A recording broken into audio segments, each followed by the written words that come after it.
우리는 이별하고 나서 왜 전 애인을 쉽게 잊지 못할까요? 그건 아주 사소한 일상 속에서 그 사람의 빈자리가 생각나기 때문이에요. 길을 걷다가 평범한 커플만 봐도 갑자기 눈물이 고이고요. SNS에서 이별 공감글을 보거나 예전에 같이 갔던 데이트 장소만 봐도 가슴이 미어지듯 아려오죠. 주변 사람들은 쉽게 말해요. 시간이 약이야. 금방 괜찮아질 거야. 다들 그렇게 헤어지는 거야. 그런데 나는 당장 오늘 하루도 버티는 것도 숨이 가빠요. 남들은 다 멀쩡하게 잘만 헤어지는 것 같은데 왜 나만 이렇게 온몸이 다 무너지는 걸까요? 왜 나만 이렇게 질질 끌고 다니는 걸까요? 왜 나는 아직도 그 사람 하나 때문에 하루가 망가지는 걸까요? 그러다 결국 내 자신을 탓하게 돼요. 내가 너무 약한 건가? 내가 너무 미련한 건가? 내가 사랑에 너무 집착하는 건가? 그런데 결론부터 말씀드리면요. 여러분이 나약해서가 절대 아니에요.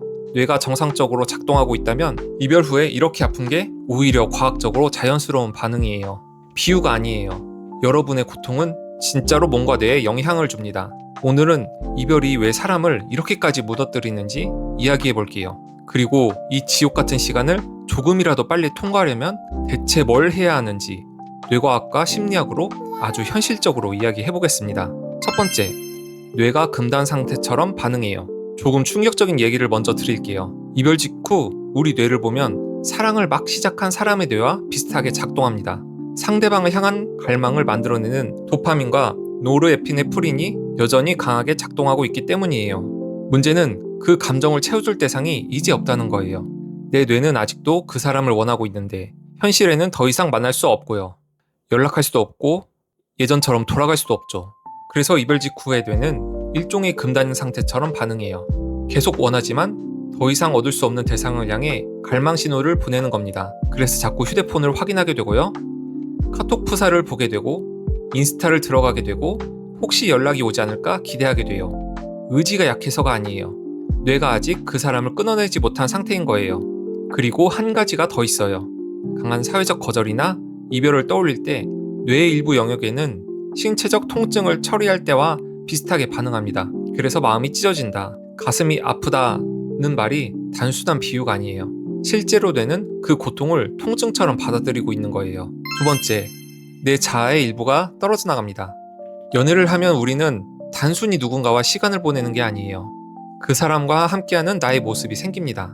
그 사람과 자주 갔던 장소, 함께 먹던 음식, 매일 하던 연락, 주말을 보내는 방식, 미래를 상상하던 습관, 이 모든 게 나라는 사람의 일부가 돼요.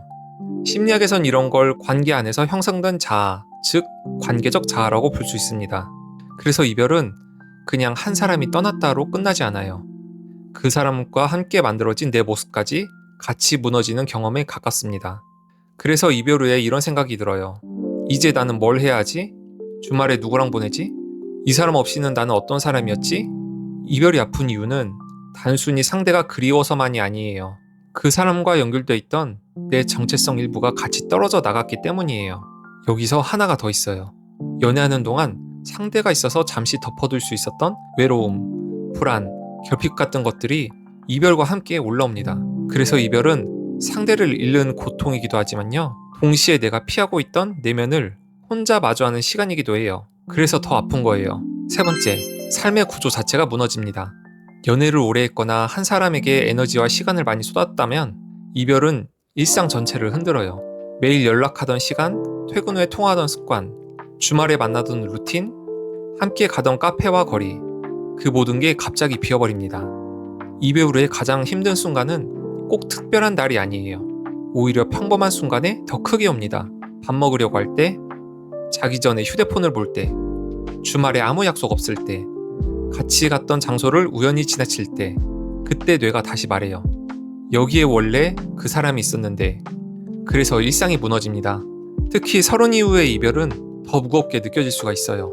관계가 깊었던 만큼 미래까지 같이 상상했을 가능성이 크고요. 주변 사람들에게 매번 힘들다고 말하기 어렵기 때문이에요. 겉으로는 멀쩡한 척 해야 하는데 속에서는 계속 무너지는 거죠. 그래서 더 외롭고 더 오래 아플 수 있어요. 네 번째, 머릿속에서 왜곡된 생각들이 발생합니다. 이별 직후 가장 자주 드는 생각이 있어요. 다시는 이런 사람 못 만날 거야. 앞으로 계속 불행할 것 같아. 그때 내가 다르게 했으면 난 안 헤어졌을까? 결국 내가 부족해서 떠난 거겠지. 심리학에서는 이런 식의 생각을 인지 왜곡이라고 부릅니다. 현실을 있는 그대로 보는 게 아니라 극단적이고 부정적인 방향으로 해석하는 거예요. 특히 이별 후 자책은 정말 강하게 올라옵니다. 내가 그때 더 잘했더라면, 내가 더 능력 있었더라면, 내가 더 예뻤더라면, 더 잘생겼더라면, 더 괜찮은 사람이었다면. 그런데 이 자책은 사실 마음의 통제감을 되찾으려는 방식일 수 있어요. 어쩔 수 없었다는 무력감을 받아들이는 건 너무 고통스럽거든요.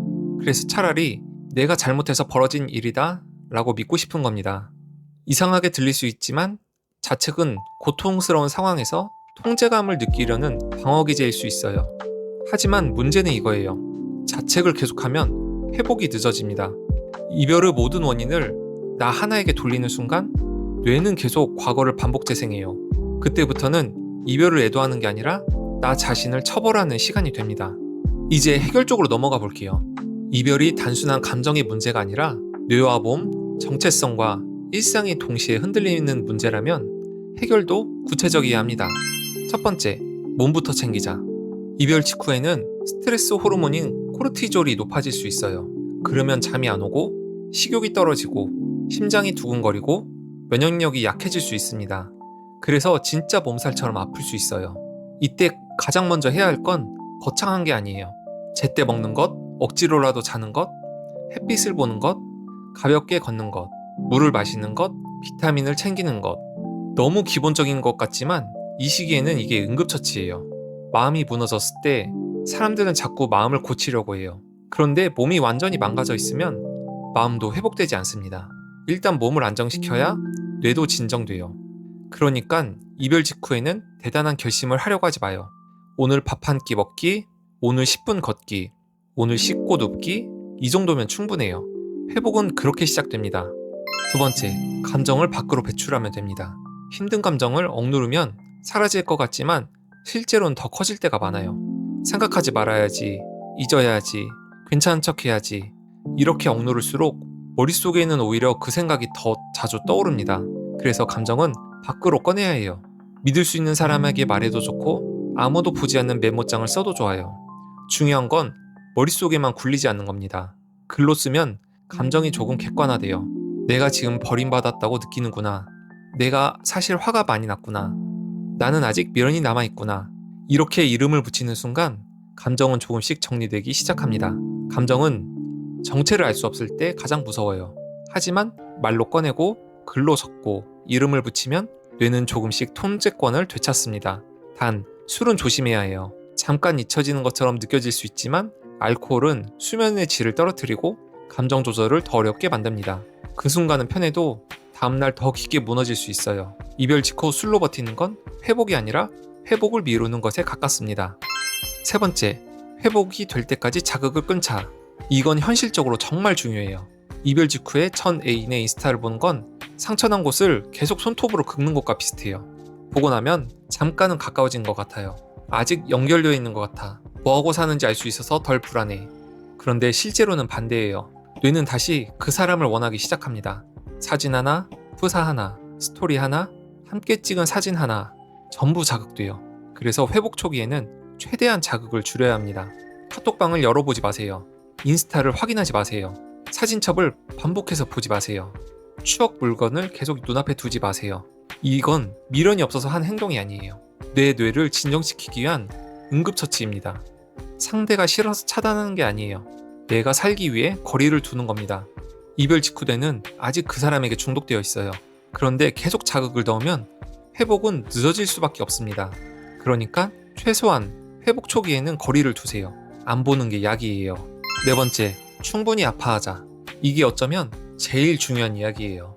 빨리 잊어야 한다고 스스로를 다그치지 마세요. 아무렇지 않아야 한다고 생각하지 마세요. 다른 사람들은 금방 괜찮아지는 것 같은데 왜 나만 이렇게 오래 아프냐고 자책하지 마세요. 지금 여러분의 뇌는 금단 상태처럼 반응하고 있고 심리는 상실을 처리하는 중이에요. 아픈 게 당연합니다. 이별은 단순히 한 사람을 잃는 사건이 아니에요. 내 일상, 내 정체성, 내 미래 상상, 내 안정감이 한꺼번에 흔들리는 사건입니다. 그러니까 쉽게 괜찮아지지 않는 게 정상이에요. 애도의 과정은 사람마다 다릅니다. 어느 날은 괜찮다가도 다음날 갑자기 무너질 수 있어요. 어느 순간 분노가 올라오고 어느 순간은 다시 붙잡고 싶고 어느 순간은 우울이 밀려올 수 있습니다. 그 감정들이 꼭 순서대로 오지는 않아요. 왔다 갔다 합니다. 그게 이상한 게 아니에요. 회복은 직선이 아닙니다. 괜찮아졌다가 다시 무너지고 다시 일어났다가도 또 흔들리는 과정이에요. 그러니까 오늘 또 생각났다고 해서 실패한 게 아니에요. 오늘 또 울었다고 해서 약한 게 아닙니다. 그냥 아직 회복 중인 거예요. 이별의 고통이 과학적으로 설명된다는 건 어쩌면 작은 위로가 될 수 있어요. 내가 나약해서가 아니에요. 내가 유난스러운 것도 아니에요. 뇌가 원래 그렇게 반응하는 겁니다. 사랑했던 사람을 잃었는데 아무렇지 않은 게 오히려 더 이상한 일이에요. 그러니까 오늘 하루도 못 잊었다고 해서 스스로를 미워하지 마세요. 지금 여러분은 무너지는 중이 아니라 회복되는 중입니다. 당장은 아무것도 나아지지 않은 것처럼 느껴질 수 있어요.